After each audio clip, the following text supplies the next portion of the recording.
Om Jananim Sharadam Devim Ramakrishnam Jagadgurum Padapadme Tayo Shritva Pranamami Murmuhu.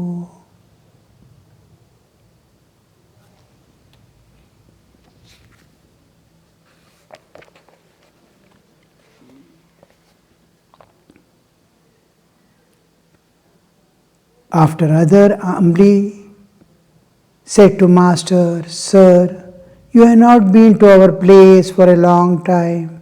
The drawing room smells worldly and everything else appears to be steeped in darkness. Master was deeply touched by these words of the devotees. A sincere heart longing for ashraya. When we see our actual status, we are superimposing a wrong identity of false projection. I am this, I am that, I can do this, I can do that. All these things I am projecting on this world, on myself, and presenting myself to this world so that people will appreciate me.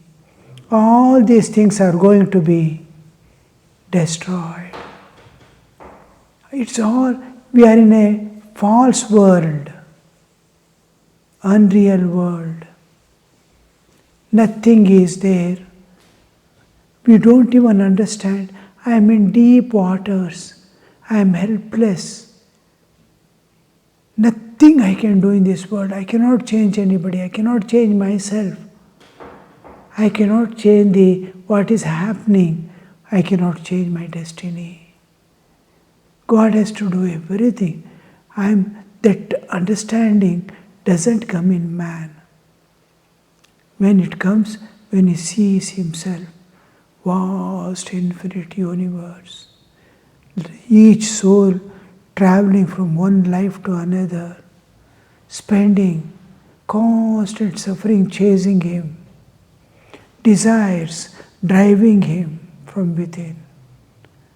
Everywhere there is no ashraya. Man doesn't have ashraya. Anyatha sharanam nasti tvameva sharanam mama tasmat karunya bhavena raksha raksha maheshwara. When we understand our actual status and position externally, because we have not known ourselves. As self, I am eternally free. I am eternally Ananda Swarupa. Nothing has happened, nothing can stain me. But I have a bodily existence. And identified with body, I don't know I am an Atman at all. Though nature makes me forget this body and sleep, waking up I identify, same person I am. So as long as I am aware of my bodily existence and identify with it as myself, I have no end to my suffering or my problems of life. So then he sees, when he understands, where am I? What is happening? How am I? Then it comes, Anyatha Sharanam Nasti. I don't have a place to take refuge. You are the only refuge for me. So that Arthanada of the heart, helpless condition, please come to my home. Let there be light again in my home. Let there be hopes. Let the love again be radiated from my house. Master was deeply touched by the words of his devotee. He suddenly stood up and blessed him. What is the need of prayer? how humble we must be, how heartily we must pray. Sri Ramakrishna is showing immediately God is responding to the call of the devotee, which is emerging out from the heart, not from the mind, not from the circumstances. Heart is weeping, calling. And Master immediately blessed him and other in ecstatic mood. Yes, when even a image in the temple, image in your house, a picture of God in your house, if you stand and pray with a sincere heart, it wakes up. How Sri Ramakrishna is entering into ecstatic state. He goes to his divinehood. He goes to his identity as the Ishvara. Yes, my child, I am here. Fear not. They give abhaya, protection from all fear. So, the most important part in the prayer is to join mind with heart and discard intellect, reasoning and logic. Intellect always carries the reasoning and logic which will not apply in the spiritual world. It is all right in the physical world of matter. Reasoning and logic doesn't apply. There, heart alone works. It is heart that functions.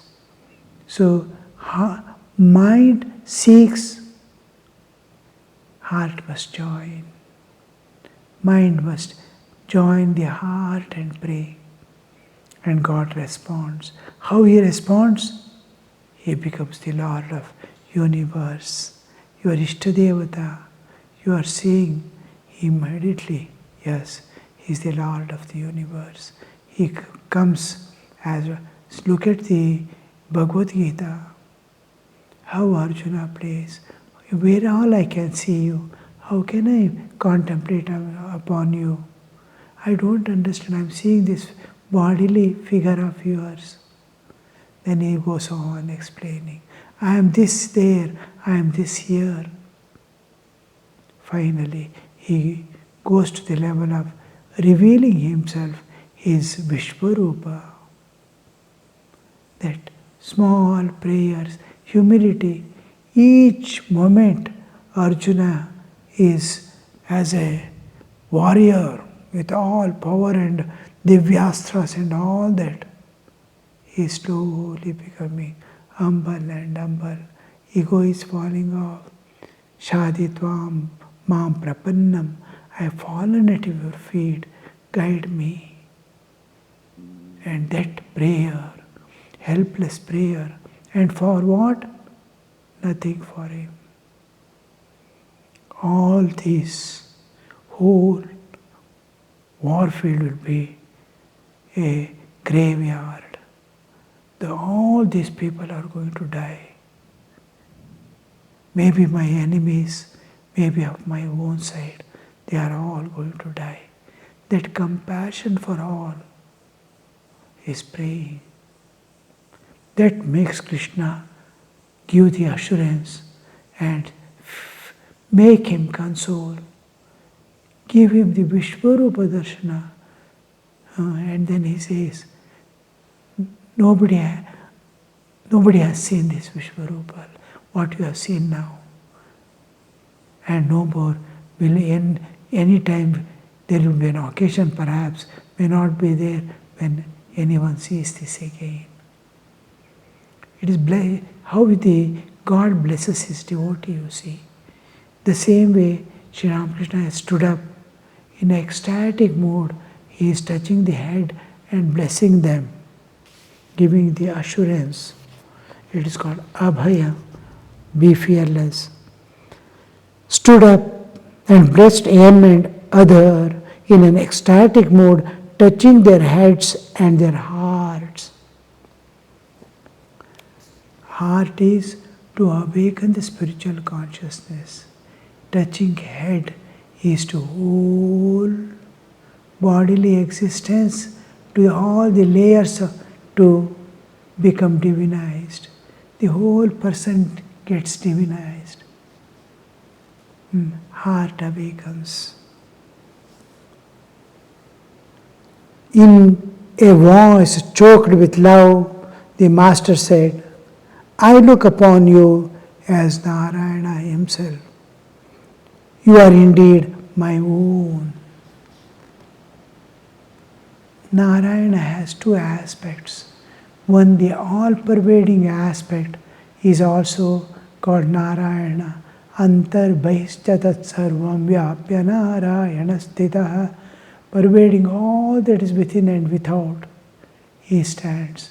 The pure consciousness, Shuddha Chaitanya, which is pervading the whole universe and giving existence to all that exists, is called Narayana. And he has individualized personality. This individualized personality is Ananda Swarupa, which goes on blessing all the seekers of spirituality, all seekers of God, all seekers of Atman. Some are seeking Atma Jnana, some are seeking Mukti. And whatever they seek beyond the world, and those who are seeking worldly also, he blesses them with worldly prosperity. So this aspect of Narayana, which is friend of all and comrade of all, seeker of welfare of all, that Narayana he sees in Vivekananda also, Naren. Naren, I see you, Narayana in you. First, now he is telling these people, means you are prone to do good to the world. You are seeking the welfare of the world. That voice, I look upon you as Narayana. Because they are the dross covering all, that pervading all the layers have fallen off in them. The bodily dirt, the psychic dirt, the up to heart, all layers containing dirt, the dross has fallen off. Whole thing has become transparent. When transparency comes in all layers of existence, what projects forth is only love, seeks nothing and gives love. That aspect of Narayana, purity, most important is purity of soul. Mahima Charan entered the room. Master to Mahima. What I said about the aspirants practicing continence is true. In the starting there is continence, it's the subject, and he was talking to Mahima Charan at that time. Mahima Charan has gone out somewhere, and this incident has taken place. Mahima Charan entered the room. Mahima Charan entered the room, Master to Mahima. How suddenly there is a change of atmosphere, you see.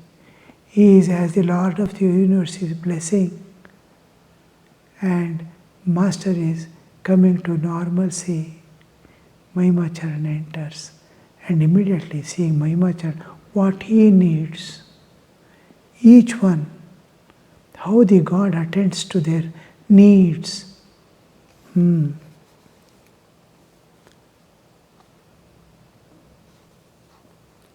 What is said about practicing continence is true.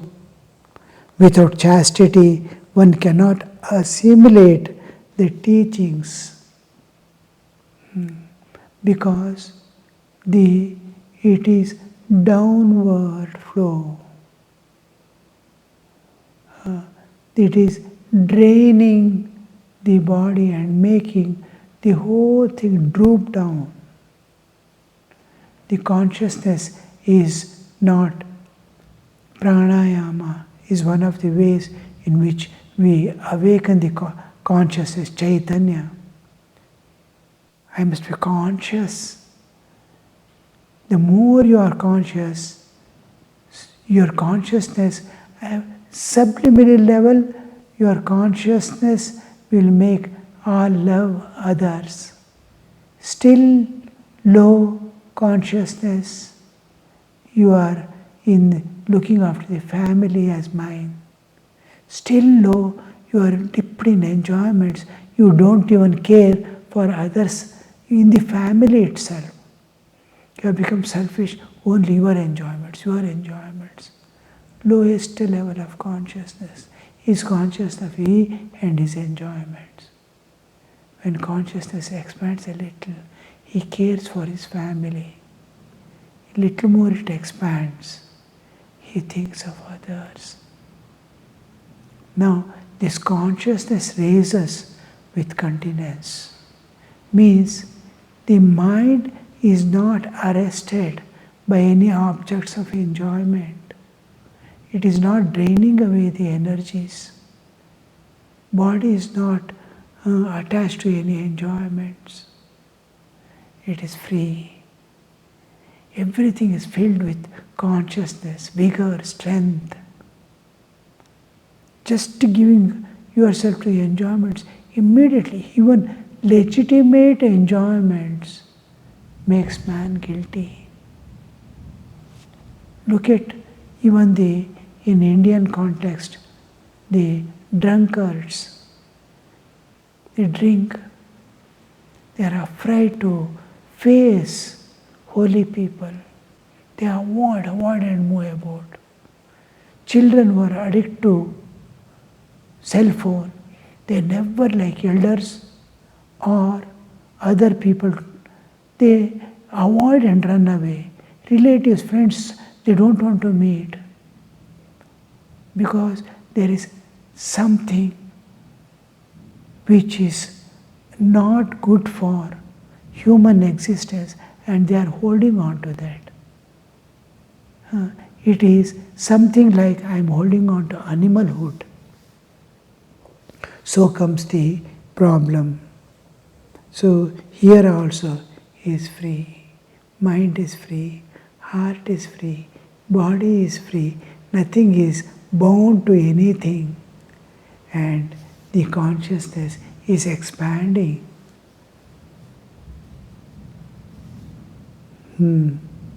That's why they cannot assimilate the teachings of scriptures and of Guru. Guru goes on giving instructions. Now and then, wherever there is an opportunity, he talks. And then they hear, it is an information like they have read one newspaper, one more information. They don't assimilate it. When somebody says some spiritual, immediately it awakens within. Each one instruction, each one, even a general talk about a saint, his life or anything. In the evening, 5 o'clock every day, the women wing when they were here, they used to, half an hour they used to read the life of saints. What a transformation, what a awareness. The whole day, rest of the till they go to sleep and next morning, the same thing is dwelling in their mind. Their talks change, their way of behavior change, their awarenesses change. Just the reading this saint's life, that transforms, how the awareness changes. So how they become tuned to the divine, others are tuned to the worldly enjoyments. I become guilty, I become lowly, looking upon myself. I feel I am abusing myself. They cannot assimilate Once a man said to Chaitanya, "You give the devotees so much of instruction. Why don't they make much progress?" Chaitanya said, "They dissipate their powers in the company of women. That is why they cannot assimilate spiritual instructions. If one keeps the water in a leaky jar, the water escapes little by little through the leak." Chaitanya was asked, "You are giving so much of instruction. Why are they not assimilating it? Why there is no transformation? Why don't they make much progress?" Because the mind and heart, to attain anything, I must give whole of my heart. If it is struck a little password, one dot is left, it will not open. Mind, if it is 100% not given there, it cannot progress. It is like a vehicle, a motorcycle. You are tied one part of it to the window bar. Only one part. Whole vehicle is free. You are not bound anywhere. Just the tail, the carrier, one string you are tied. It will not move. Whole you have to give. If whole is not given, then it will not work. Whole mind is to be given. Whole heart is to be given. Then only it will give the resultant progress. You see, there is a small story. Krishna was a small boy. Mischievous boy, as usually that age children would be there. He's playing with other boys in the field in front. Mother is able to see. Mother has finished all the duties of her morning things, food, this, that and all, everything, and she's sitting with a gopi and talking in the veranda. Krishna is playing, she is looking now and then at Krishna is playing. Suddenly he comes running. He wants to go inside and take something. He is running and suddenly looks at the mother and stops there for a while. And mother wonders, "Oh, some danger is waiting for me." The way in which he looks, now he will not, she tells to the gopi, "Now he will not allow me to talk to you."